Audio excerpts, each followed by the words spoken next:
Ladies and gentlemen, boys and girls, welcome to the Weekly Pint. It's not a show, but it is live, and I'm here. I'm sorry that I'm late. As per usual, I like to squeeze as much into as many or as few nights as possible. Just keeps things exciting. So, yeah, I'm here. And so I had a nice string of technical difficulties earlier also, and I got all that figured out. So things are now working perfectly. If you are still awake and you are jumping onto the live stream, you can always jump on and hang out and take part in the chat, which appears right here. Actually, as soon as I get it fixed for everybody, because it's not right now. Hang on just a second as I'm trying to do this while I talk to you. I will turn the phone lines on in just a second too, which I also should have prepared better for, but I didn't. All right, so let's see. The chat is, there we go, that and that and that. I'm sorry, guys. Tell me what you're drinking, because that is the real secret to the show. It's an excuse for all of us to hang out and have a beer together.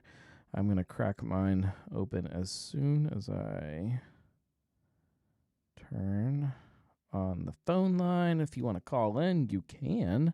The number, if you don't know, is 567-70-DRINK. We'll put that up here for you just for a second. 567-70-DRINK. That's 567-703-7465. Call in, tell me what you're drinking that way. Julia says she is drinking a Blood Orange Double IPA from West Side. I've been hoping to get out to West Side here in the near future to do an episode of the Brewcast. Just haven't quite got the schedule figured out. I've been really, really, really busy trying to keep up with everything. So earlier I drank, what is this called? Pathfinder Pale Ale from Cartridge. Now I'm cracking open a Treaty, their Irish Red. Working through some of the stockpile, and been really enjoying some of the stuff from Cartridge lately. Let's see. Matt says he's jealous. He's only had it once, and he loved it. Speaking about the Blood Orange Double IPA from Westside, I have not had it, and I actually don't know if I've got it in the fridge. Julia says she bought 2 4-packs when it came out. Going through them slowly so they last. Yes. I did finally stock up on some of the triple IPA, the 16-ouncers. Sorry, I have cables all over. So earlier I jumped, and I'll tell you what I'm drinking here in a second. Or I just told you what I'm drinking. I will drink what I'm drinking in just a second. I was a guest on I don't know what he calls his weekly live stream, but Rod J. Beer Ventures. I don't know if you guys follow him on YouTube or Twitter or Facebook or any of those places, but it's a YouTube show in my mind. But you should if you don't. I jumped on his live broadcast tonight to talk, to talk beer, and had a blast. Why is the chat so tiny? You guys, this is all messed up. I'm sorry. The last couple weeks have just been so freaking chaotic. Julia says, nice. The triple IPA is hands down her favorite local beer. I really enjoyed the triple IPA, but there is no way I can put it in as my favorite beer just because of how big that beer is. And in the 16-ounce cans especially, that's, if I get home on like a Monday night and I decide I want to drink that is the only thing I'm able to crack open. So it loses points for that for me, but not many. It is really good, really well done. The double IPA is also, I actually think I prefer the double over the triple. The double has better balance to me, but they're great beers. if you listened to this week's Cincy Brewcast at Rheingeist, I think Chris pointed it out during the episode, but either by just pure luck or based on the kind of beers that we typically drink, I think everything on our flight that we were drinking during the show was all like sub 5% beers, all super easy drinking. Knocked back a few uncles and some really good stuff, but all low ABV. Treaty 5.3%. I mean, sits right in that same spot. What was Pathfinder? Yeah, Pathfinder 4.8%. That's where I lean. I don't know. I did tonight earlier. We were hanging out on the patio for dinner. I smoked some salmon, and then the kids ate just a bunch of crap. Although I shouldn't say that. My 4-year-old is really good about eating cucumbers and what else does she? Cucumbers and carrots and strawberries and things like that. So she is good at eating fruits and vegetables. But we sat out there. That's not important to the story. We sat out on the patio eating dinner, and my wife was drinking a bottle of wine, and I decided I wanted just a big, giant mason jar full of wine and ice. I'm okay with that. But then I felt bad afterwards drinking her wine because she's been so, after she got COVID late last year, her taste has just never really come back the same. And so she really hasn't been enjoying any kind of drinks like beer or wine or anything, which is really sad to me. But the other night she drank some wine that she really likes, so we've been buying that for her to consume as much as possible. So I felt bad drinking that. So I started digging around to see what we had that was maybe not the best wine. And we had this bottle that's been sitting in our fridge since last fall, or 2 falls. No, not even last fall. 2 falls ago, we went on vacation down to Gatlinburg. So it was not 2020, it was 2019. Feels like it was just last fall, but it wasn't. There's this little wine store in town, like a little touristy trap wine store. You can get these little free samples of the wine, and then they sucker you into buying a bottle. And it's cotton candy wine, and it's pretty gross, like when you try it there. After it sits for a year and a half, almost 2 years, a year and a half, it doesn't get any better. But if you put it in a mason jar over a bunch of ice, it's okay. So that's what I was drinking out in the sunshine. Nasty old cotton candy wine. Beer's better. Cheers, you guys. But, like I said, I was on with Rod J. Beer Ventures earlier, and went to log on. He uses kind of a different live stream setup than I do, and I went to log on to his live stream, and none of my stuff was working. I could get my camera to work, but none of my sound was coming through, which is no good. So I had to run around scrambling, trying to get things set up. I didn't really know what was wrong. I still don't really know what was wrong. So I have a backup microphone hooked up now, which actually is not, maybe that's not a bad idea. Maybe I should always keep this right here for emergencies. I mean, luckily I have microphone mounts for 2 microphones on this table for, different kind of setups, but it does put this one a little further forward than I like. But long term, we'll go down a rabbit hole. Why not? That's the point of this show, right? Longer term, here in the studio, once I'm having people back in studio kind of on a regular basis, the old setup was that the whole table was sitting this way, and so I sat on this side, and I could have 2 guests on this side and then 1 person kind of down here at the end of the table, like at the long end. With this new setup, that's not going to happen, and I'm not turning things back to the way they were. I like this here. So I'm going to kind of change things around a little bit. And back here behind me, kind of where you see the light with all that crap sitting back there, bottles and stuff, that wall is going to have 2 chairs on it with 2 microphones. So when we're doing a show with a couple people, we can just both sit in comfortable chairs and have microphones and have that work. Or if we have 3 or more people, I can just flip the chair around here. The camera setup would have to change, but that's if you want some nerdy kind of behind the scenes. Here's what's going to happen in the next, I don't know, year or so. Let's see. Marco is driving. I've got my to-go food and my truth. So Marco already picked up his food. That's how behind schedule we are. I apologize, guys.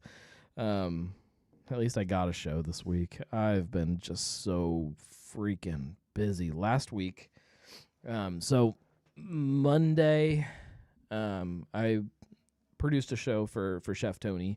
He did a live version of his. Well, his show's always live, but a on-location live version of his podcast. So I helped kind of make that happen for him. And then that ran late. I posted, I know, on social media. I think all of you guys that I'm seeing on here saw that. So that tied up my Monday. And then, actually, let me look at my calendar so I can remember everything I had going on. Then on Tuesday. Oh, I'm looking at this week. Wednesday, had an event. So Nine Giant opened up their fermentorium, I think is how you pronounce it. This week, or last week, Friday, they opened that up officially. They did like a soft opening on Wednesday for friends and family and industry people and whatnot. And I got an invite to that, which is always fun. So I got to hang out and try some cocktails there and some of the barrel-aged beers that they've got going on.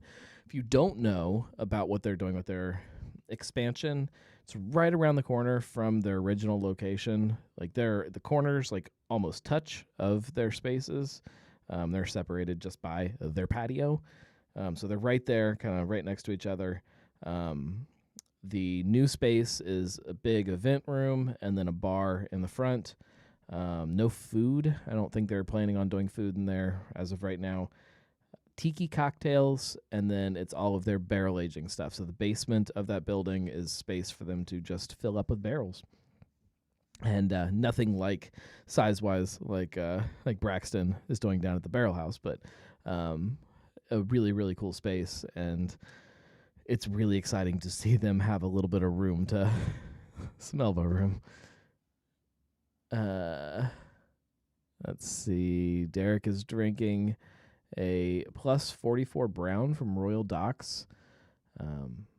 Great conversation on today's brewcast. Thank you. It was a little long. I went like twice as long as I was supposed to. Sorry about that, but I did think it was a good conversation. I think I probably could have gone another hour easily. There was some stuff that I didn't even scratch the surface that I wanted to talk about. But so Wednesday had the soft opening at Nine Giant. Did go grab some food and drink or two over at Gaslight Cafe afterwards, which if you guys haven't been there, go there.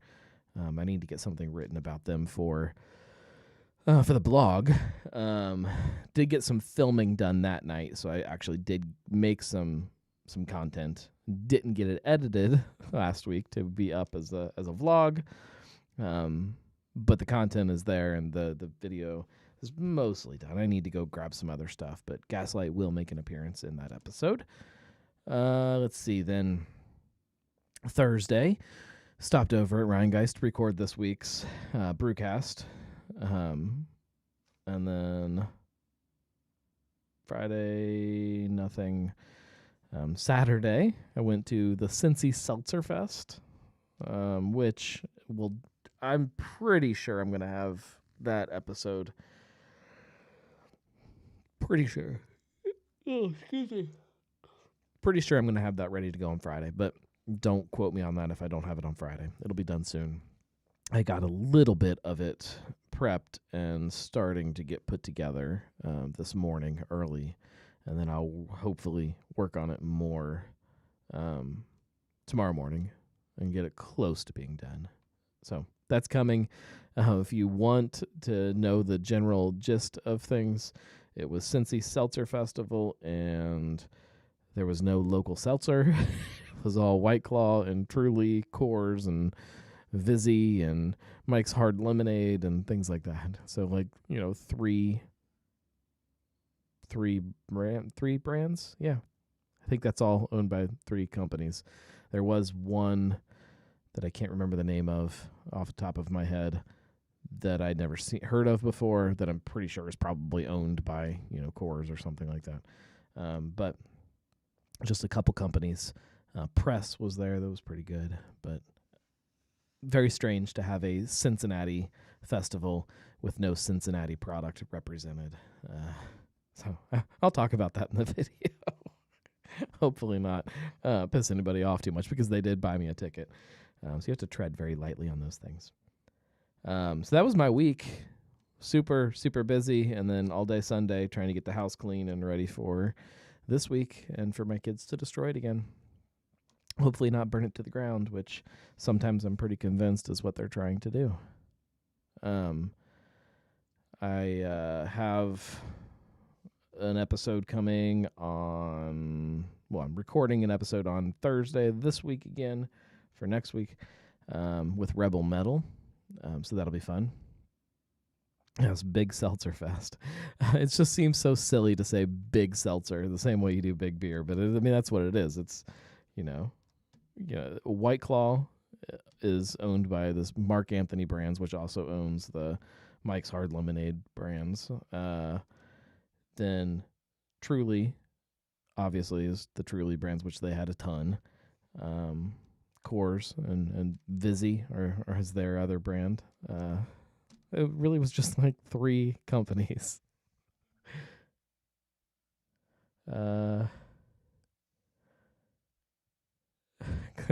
Marco says, glad I was busy washing my hair. And Lee says, the wife is drinking Braxton Grapefruit Goza and Minecrawler for me. I would love to try that Grapefruit Goza one of these days. Some stuff like that I just don't... I don't get a chance to get down there and buy it, and still haven't put in an online order with them, and it doesn't pop up on the shelves around here, so a lot of that stuff I haven't gotten a chance to try. And it sounds delicious, especially with the sunshine today. So anyways, Rebel Metal is coming next week for the Brewcast. Big announcement on that show for them. If you really kind of put the pieces together, you can kind of figure out probably what it is. But I won't spoil it because they kind of are wanting it to be a surprise for people, I think. Then this weekend is the boy's birthday, so I'm going to be birthdaying up with him.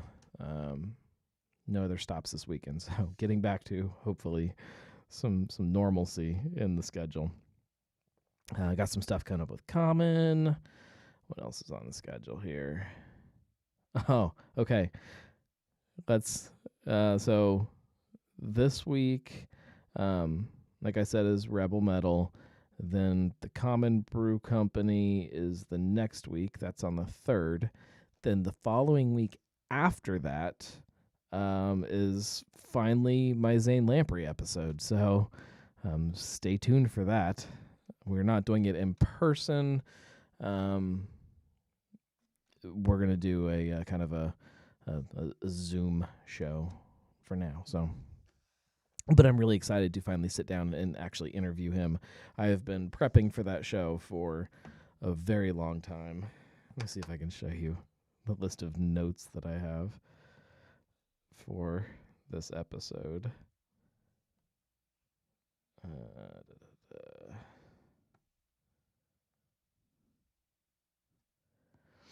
There we go. So this is just notes just on him, just random actual notes. Then the actual episode itself, so kind of the direction that I am hoping the interview goes.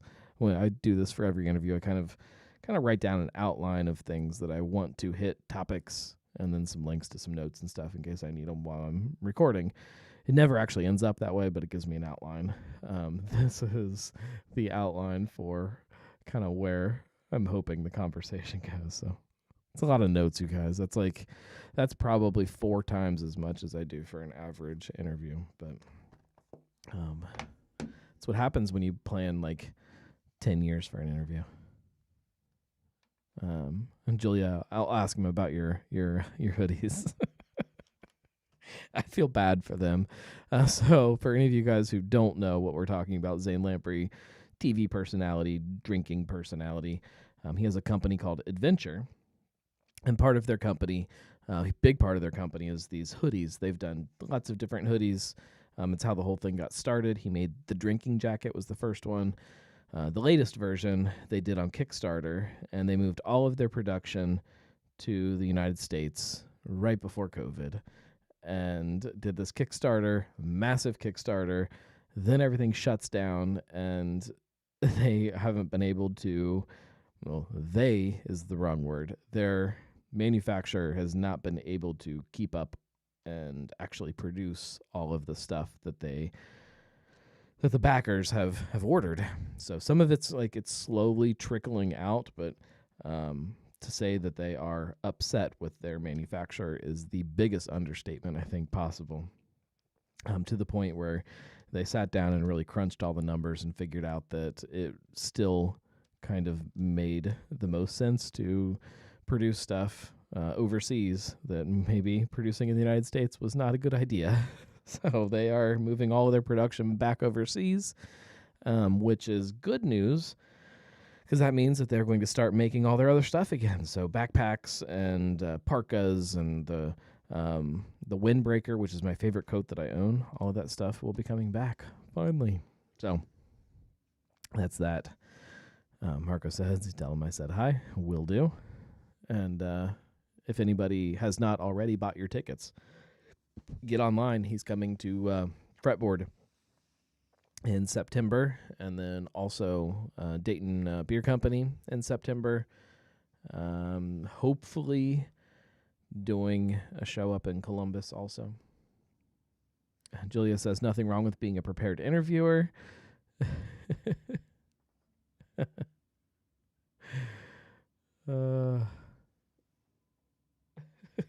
She says it's a hoodie, not worth life-saving anything. Fine waiting. They're good hoodies if it makes any difference. I also think that if you are tired of waiting, if you send them an email, they will tell you kind of what they have in stock, and you can swap out for a different color if you want to, if you are just sick of waiting. So, yeah, there is nothing wrong with being a prepared interviewer. There is a fine line, though. I am actually nervous that I'm way too prepared for this one. It's hard to keep things conversational when you have something in your head that you are trying to get to, or trying to, it's easy to stop listening at that point. Sean says he's still working on a Columbus spot. Yes, they're desperate for one, because if they don't book one, it's just an empty day in their schedule. Not that that's a bad thing, but yeah, they need it. It's hard because they're looking for spaces that hopefully can fit 300 people. Not that they will, and not that all of them are going to actually be able to, based on different restrictions and things like that.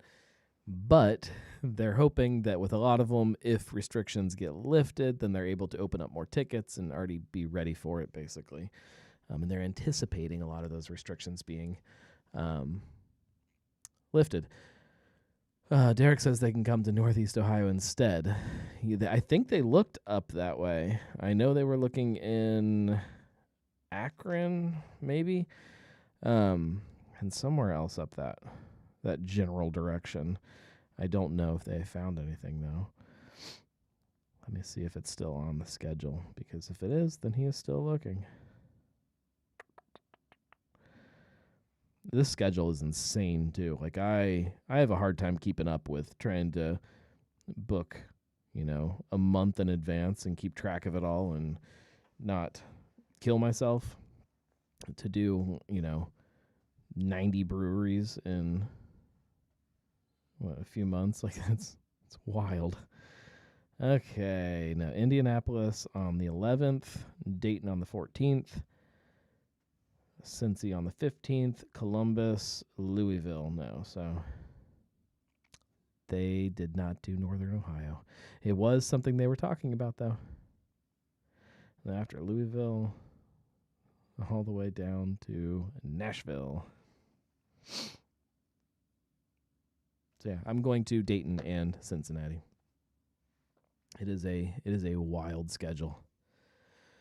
I did not pull, and I don't even have my adapter in here. I did not pull labels for this week. I do have some from last week since I didn't do a show last week, are on there. But like I said, I didn't pull any this week. Let's see if there's anything exciting here.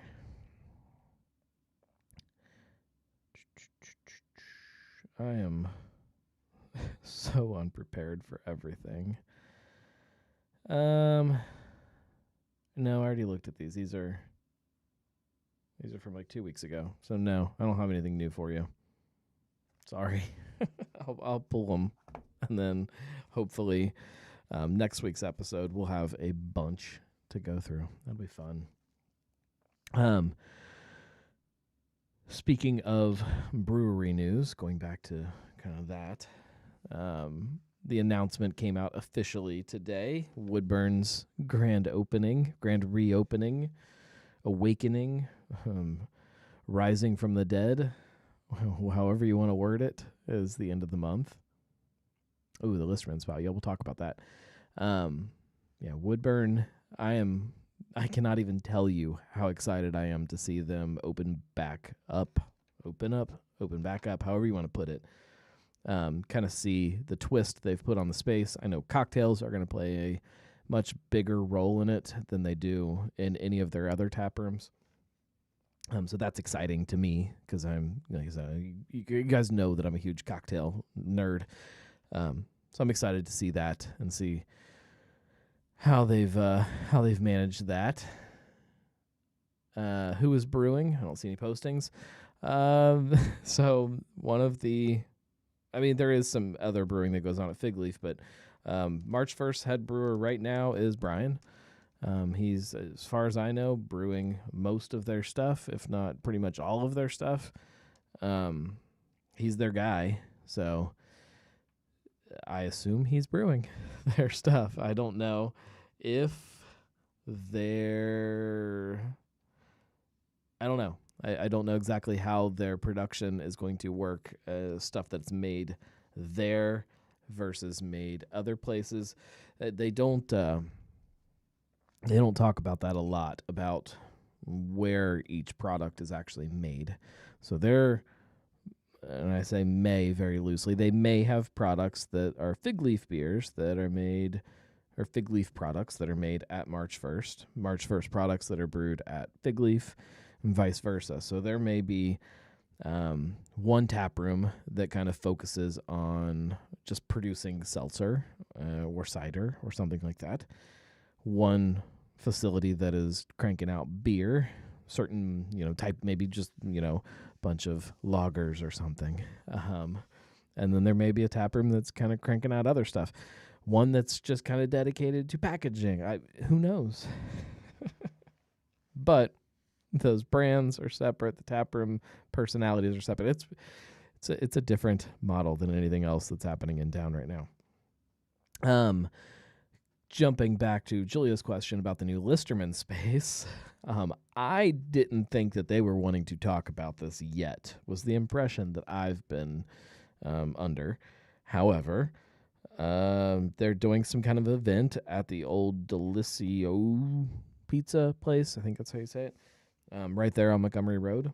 There has been a brewing license that is waiting on approval for that space that is under Listerman Brewing Company. The Trail House is a new name. I haven't heard that, but makes sense, I guess. So I guess the big news is the beer hall is now down the street from the original Listerman space. So I I don't know how I feel about the location. I like that they are getting a second location. They're going to have some expanded capacity, going to have a place with some food. I'm curious to see what that means for the food that is in their current space or lack of food in their current space, if that means that that'll tie in somehow or not in Montgomery, on Montgomery. It's in Norwood. I guess that's considered Norwood right there. Yeah, I think that's Norwood. Just like right down the street from Listerman. It's just like Montgomery and Dana. It's like right there, like on that intersection. There we go. There's the link. Thank you, Julia. So yeah, that'll be fun to watch. I don't know what the time frame is. Like I said, I know that they're still waiting on a permit. Nothing's going to happen until that's done. As far as I know, there hasn't been any kind of construction or anything started, but I could be wrong on that. It also depends what exactly they're wanting to do at that location, because right now the permit is for an A1A, and I don't think I've seen one for an A1C. So I don't know. It may just kind of be a tap room. It may not actually be expanded production. We'll see. Derek says that Xavier students are spoiled now compared to when he was there. Yes. Julia says, I can't multitask, but I can multi-tab. I cannot multitask or multi-tab. If I multi-tab, I'm afraid everything will crash. I just don't touch it. I don't touch anything there. That's why I keep an iPad right here, my phone right here. That's the only thing I can do. Although I didn't get a chance to talk about this last week because I didn't do anything last week as far as the show goes. But I did finally get a new computer. So this one hopefully does better with keeping up with everything. So video quality is a little better now than it was before. I finally got to scale back up to kind of better quality. And it doesn't crash on me. The CPU actually likes what I'm doing. And this one doesn't have fans in it. So I know we talked about this a couple times where I could hear the fans running and it will drive me crazy. You guys all said that you couldn't hear them, but perfectly silent now, so I feel better. So there's that.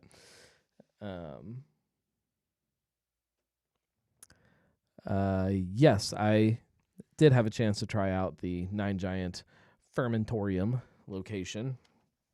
I went for a sneak preview night last week, which was great because they had they just put out a bunch of samples of two of the barrel-aged beers, which I assume are probably the two that are on tap right now. And then they had samples of, I think, 4 different tiki cocktails. But then anything else that was on tap or that they had on the cocktail menu, you could just order. So I ordered a zombie also. So I tried, 5 cocktails, little ones, I promise. Little ones, and then 5 cocktails, and then 2. I had more than 2 beers because there was a bunch of other stuff that I hadn't had yet. So, yeah, I definitely got to fully experience the new location. If you want to know more about that location, we did do a show back, when was that? Let's look.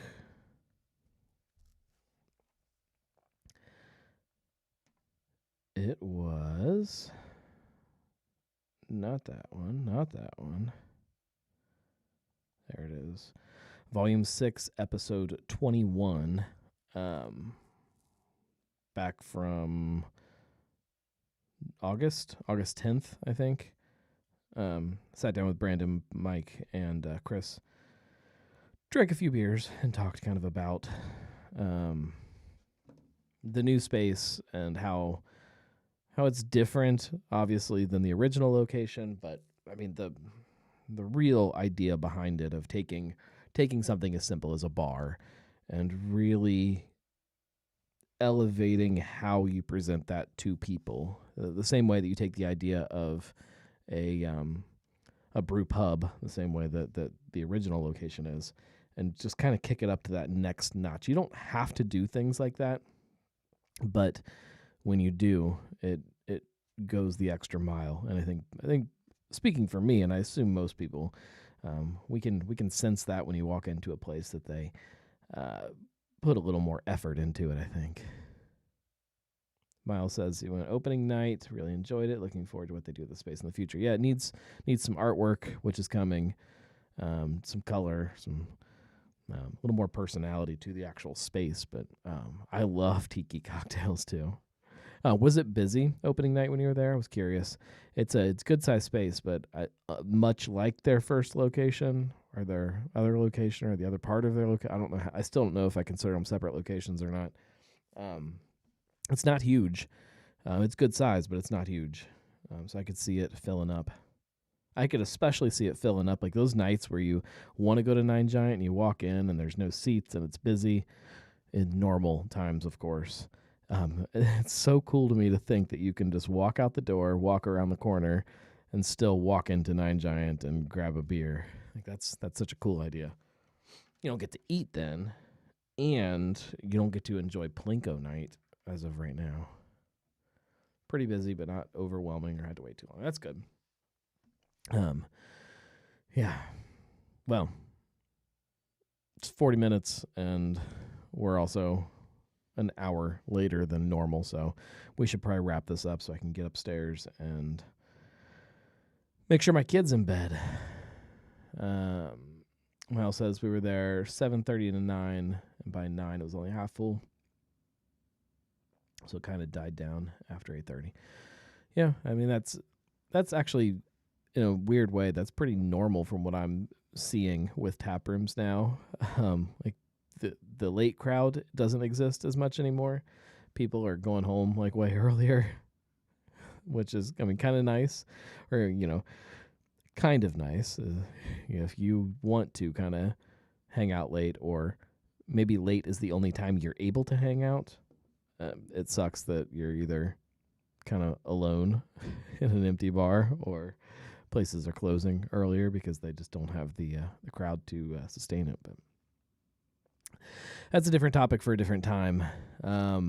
If you didn't already listen to this week's Brewcast, please listen to it. It is a great episode. I'm biased, but I think it was a really, really good episode. Got a little bit of insight into Rheingeist, which is one of those breweries that I'm always desperate to get shows with, and historically has sometimes been a little difficult to book those shows with. It was fun. We dove into a lot, and like I said, I could have done another hour, so it probably won't be super long before we do another Rheingeist episode and kind of dive into some other stuff. So stay tuned for that. Also, stay tuned for Zane Lamprey. Finally, I am so excited about that episode. I don't exactly know where I'm going to put that episode. I don't know if it's going to end up, if I'm going to do just post the video on YouTube. I don't know if it's going to end up on the Brewcast feed. If Drinking with the Gnome probably fits in with Drinking with the Gnome way better than Cincy Brewcast, but maybe I'll just drop it into everything just so that it's out there, because I'm actually really excited. As you guys know, he's huge hero and inspiration of mine. So, yep, stick around for that. Julia says, very good conversation. The episode didn't feel as long as it was. Yeah, it was. I looked down at one point. I'm like, oh, whoops. That's kind of been, that's kind of been the theme lately. I'm just making these really long episodes. Marco says, put the episode everywhere. That's my first instinct, but I also don't want to be annoying. To, like, if you subscribe to all my stuff, I don't want the same thing to drop into every feed that you do. So I don't know. I'll put some thought into it. Maybe I'll put the full episode in one spot, break it up, maybe put some commentary or something in another one, and then some clips on YouTube. I don't know. Well, I will definitely think of something to make it make it worthwhile. Thank you guys. I appreciate everybody hanging out with me and making my evening fun. My evening was fun already. I had a really good time hanging out with Rod for Rod J Beer Ventures. Such a nice guy, and I wanted to sit down and have a beer with him for a long time. And so, even if just virtually is how I was able to do it, I'm glad that I got to. So, go over to his YouTube channel, watch that episode because it was fun. See you guys next week. Cheers, everybody.